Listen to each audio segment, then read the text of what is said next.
Yawa da farko in ka zo nan ka ga portable ko ina akwai code ka shiga za ka ga code kenan more pass kenan. Yanda za ka yi kenan da farko za ka zo ka sa étoile, ka zo ka sa gauge sai ka sa 0 sai ka sa étoile sai ka sa gauge.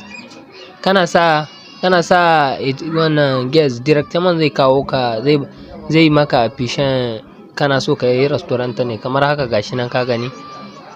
Nan sai ka danna oui in anglais ne ma sai ka danna yes kenan. Da wannan ginda ma anglais yake kawo shi kenan sai ka jira shi kamar haka. Ka jira shi kenan ya bada zuwa har ya bada.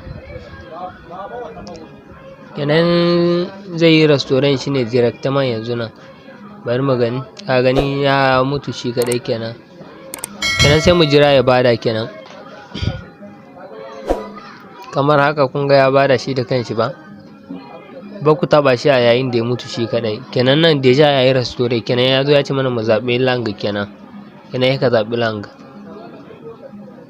Kenan kaga mun zaɓi lang.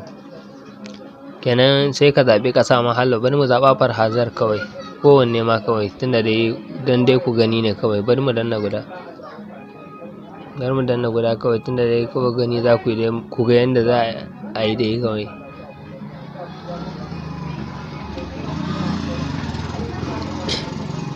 To kamar haka kun ga deja portable yanzu ya restore kun gani, kun ga inda da kwai code ɗazu duka babu su yanzu kun gani. Ɗazu inda da kwai code gaba ɗaya yanzu code ya huta. Domin samun sababbin bidiyoyinmu ku danna mana subscribe kuma ku danna mana alamar ƙararrawar sanarwa domin mu sanar da ku idan mun ɗora sababbin bidiyoyinmu. Mun gode da kallon wannan tasha tamu ta Boboma TV. Ku yi mana like kuma ku yi mana partage domin wani ma ya amfana.